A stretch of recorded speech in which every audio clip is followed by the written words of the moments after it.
become reality. One of the essential aspects not only drives economic growth but also serves as a significant generator of employment opportunities. It has the potential to uplift employment to 9,05,715. This represents a remarkable year-on-year increase of 16.29 compared to the previous year, showcasing the sector's contribution to the employment generation. Telangana's innovative initiatives and strategic focus on various sectors have yielded impressive results, positioning the state as a leader in several key areas.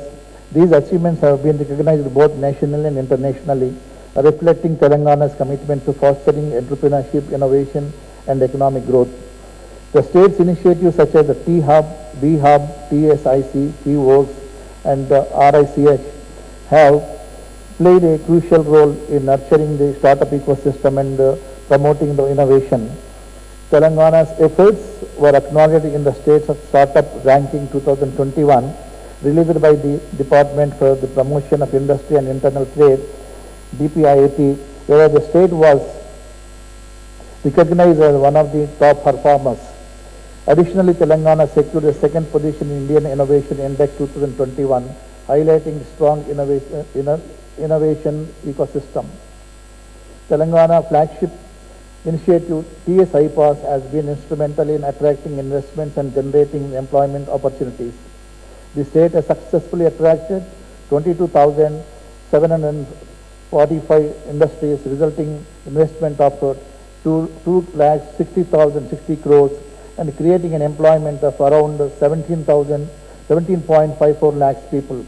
This demonstrates the conducive business environment and investor-friendly policy in Telangana. Once again, thank you, sir, for all the efforts. I think it's our celebration, sir, industry and government celebration.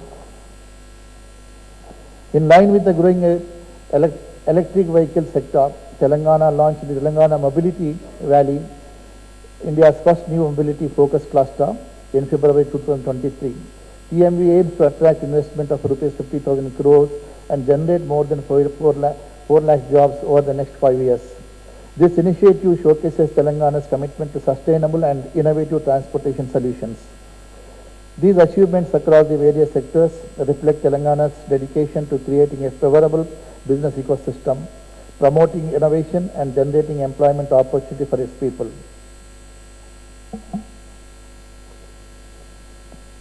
The grand 20-day decennial celebrations Telangana state by various departments and their respective achievements, be it IT, pharma, medical devices. In fact, last 2 days, I understand numerous investment announcements were made by various investors in the presence of Honorable Minister Sri K.T. Ramarao Garu under the medical devices sector. Coming to today's conclave agenda, I would like to highlight only one point about artificial intelligence. An ever-evolving field has captured our imaginations and sparked countless possibilities. We stand witness to its immense potential in revolutionizing industries and transforming the way we live and work. Today we will deliberate on the responsible integration of AI, discussing ethical consideration, job creation prospects, and the importance of equipping our workforce with the skill needed to thrive alongside intelligent missions. As we embark on this conclave, let us embrace the spirit of the collaboration, innovation, and inclusivity. Let us engage in thought-provoking discussion, forge meaningful partnership, and chart out a path toward the future where technology becomes a force for good, empowering us to overcome the challenges and create a better world. And not only all these sectors, even my sector, I come from the real estate. The ultimate beneficiary is the real estate. Thank you very much, sir. Because of the huge employment creation, the large formats of the integrated townships have come in Hyderabad. Even the tall buildings, we are the second highest in the country. Mega IT parks have come, and even warehouses. If you see, we have never seen that large scale warehouses are coming in Hyderabad. So industry specific, the industrial parks, the state government is developing. Overall, real estate is picking up like anything, and we are doing very well last 10 years. When you look at the infrastructure, Shekhar Reddy garu, you just talked about the real estate in Hyderabad, the tall buildings. But if you look at the roads that we have in the state, and compare that with the roads in any small part of the state and compare that with the roads in any other state in the country, I think we can be really, really very, very proud of as to what we have accomplished as a state in the last few years. I must ask all of us to, one, thank our beloved Minister KTR Garu for his visionary leadership in developing Hyderabad to what it is today, and also Dr. Jaiswaran ji for the fantastic, service that he has done to the state. I'm not going to delve into statistics because Secretary Garu did cover it, but let me kind of start with a quick overview of 2023 Gartner report that they presented. Obviously, this is IT Conclave, so we will talk about IT a bit. Then we will also talk about the impact of IT on other sectors, social, societal, and probably even our everyday life. Gartner talked about this year, in the beginning of the year, this is before GPT-4 or any other large language models was announced. The optimization need to happen in the IT technology in digital immune system, applied observability, AI trust, risk and security management. And then they said we need to scale up the industry cloud platforms, platform engineering, wireless value realization. Then I will just read three more. Pioneers should be super apps, adaptive AI, metaverse, and the last one was sustainability. If you look at the impact of AI, if you start from bottom, sustainability is where it will play a very, very, very crucial role. Just one small example. I was during the break, one startup entrepreneur from Hyderabad, he has created a virtual trial room. And he's talking about how this virtual trial room will actually help in the cause of sustainability. So if you are able to try your clothes beforehand, and if you are able to configure what you need beforehand at a scale, then the number of garments that the garment factory actually will produce will go down. You will only produce to the extent that you need. So it means the scrap that happens on a monthly basis, hundreds and hundreds of garments which kind of get gutted or buried, that will go down. That means it will actually directly, indirectly, significantly contribute to the cause of sustainability. Adopt the AI technology. Address B, but unfortunately at the last minute, he was called by Honorable Chief Minister to participate in some discussions. But all the same, he remains a well-wisher of the IT industry, of CII, and his support and encouragement will always be with us. I noticed that I have been given 10 minutes, no, 15 minutes, and Minister has been given 20 minutes. So altogether I have 35 minutes. No, I'm just joking. I'll stick to my time.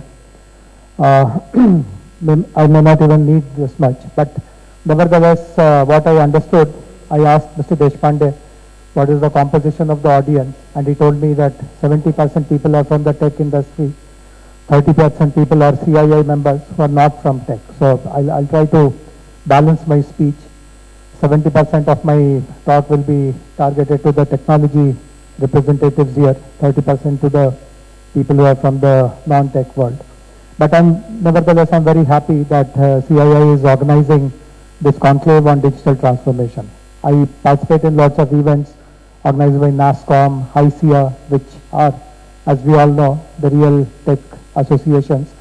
But to participate in an event organized by CII also shows how important digital transformation is becoming. In fact, the pace of digital transformation, particularly in the last 3-4 years, has gone beyond imagination. In fact, I keep speaking about it on other forums also, that in my opinion, this is Y2K again.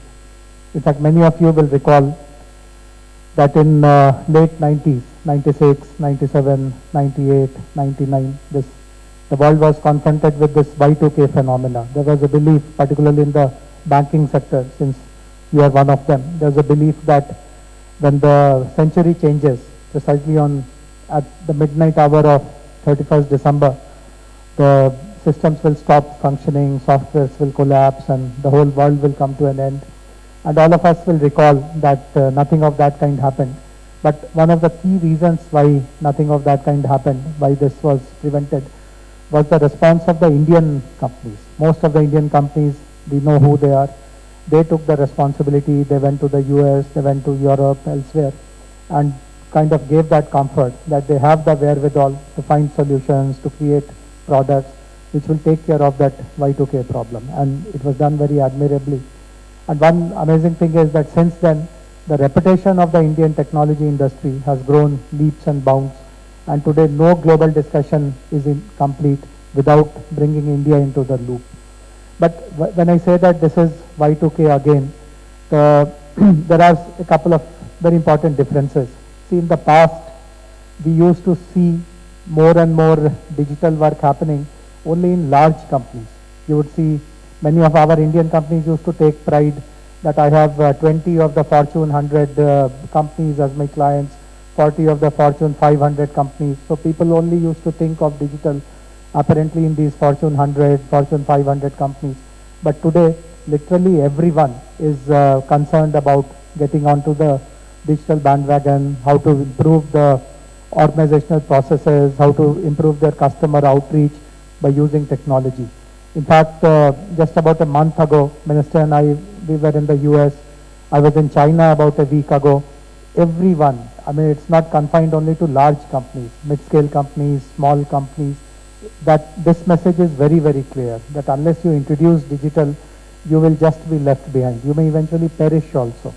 China itself, of course, the level of technology is completely at a different scale there, but even there, we found that there is an openness to discuss technology about with India, with Indian companies, and so on and so forth. So this is one difference between Y2K times and today's times, that everyone is keen to get onto digital. The other important thing is that technology providers have been democratized quite a lot. In the olden days, during the Y2K days, we all know that it is the large services companies who took that responsibility, and we know who they are. And of course, we feel very happy that they enhance the reputation of India. They have grown to become global IT majors, companies like TCS and Infosys and Wipro and HCL and Tech Mahindra and all of them. But today the level of democratization is amazing.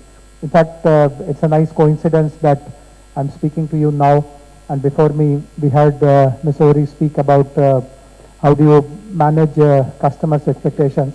This is something which happened just today. This morning I attended the second anniversary of a company, and this company was a startup at T-Hub. Today it has 35 employees. Of course, I don't differentiate between a company which has 35,000 employees or 350,000 employees and someone which has 35 employees. Wherever I'm called, I feel very happy to go. But when I went there, I did not go with much of expectations, because it is a T-Hub startup. It has completed 2 years. It has crossed what is called the valley of death. I just went there to show my moral support, government's encouragement for startups and all that. As I said, I did not go there with any expectation. I was hoping that I'll go there. There's a speech which I would have delivered hundreds of times. I knew that I have to just, in 5 minutes, deliver that same speech, say thanks to them. They'll give some memento, take that memento and go away. But after I went there, I spent more than an hour and a half. I found something very amazing about them. They're just 35-member team. When they started in T-Hub, there were just 2 of them. But, and the company is also not that known. I mean, some companies within a year or 2 years also become very phenomenal. No one knows about them. I don't want to tell their name, others will get embarrassed, but it's a company whose name will not strike any recollection automatically. But what I found was that they have become Gainsight partner, and it struck me because you spoke about customer expectations and all. Gainsight, as you know, focuses on customer success. And while I was there, they asked the Gainsight CEO also to come online and give his message. So Mr. Nick Mehta, who is the CEO of Gainsight, he is somewhere in the US, he delivered his message, and he appreciated the contribution which this company is making. Just 2 years old, and he recalled, he kind of spoke about some numbers, how many hours of work was handled by this company and what kind of customers they serve. So this is the level of democratization in the technology world today. You don't have to look only up to a TCS or to a Wipro or to a Tech Mahindra to gain your services. Small companies, niche companies, mid-scale companies, new companies, if they have the agility, if they understand, and then I started chatting with the founders and tried to understand what is the business model they follow. I learned something very interesting. What they told was that, see, customer requirements are manifold, and they tried to they did some deep dive and try to understand which are the areas where not much of technology offerings are available. And they decided to focus on some of them, and they serviced a few smaller customers. Their reputation grew, the smaller, some bigger ones. And now Gainsight, I mean, they have become so important that the Gainsight CEO chose to come and address their second anniversary event. So amazing things are happening, and we should all seize this opportunity. As I said, this is the next Y2K movement. We should look at what kind of new opportunities are coming up, really take that leadership position. The opportunities for companies to do so is much more in Hyderabad than anywhere else in our country. The overall tech ecosystem here has matured amazingly well. The other great thing about Hyderabad is that the industry also works together very harmoniously. There are, of course, institutions like the CII, HICIA, NASSCOM, etc. But we also have sectoral industry groups. The BFSI sector, which is pretty large in this city, and you represent them here. The BFSI industry has its own consortium.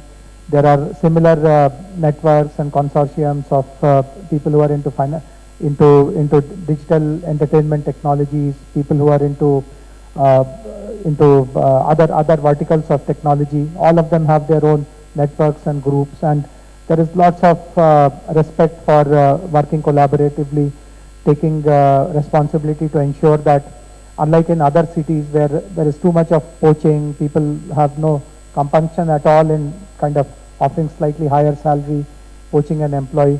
These things typically don't happen in Hyderabad.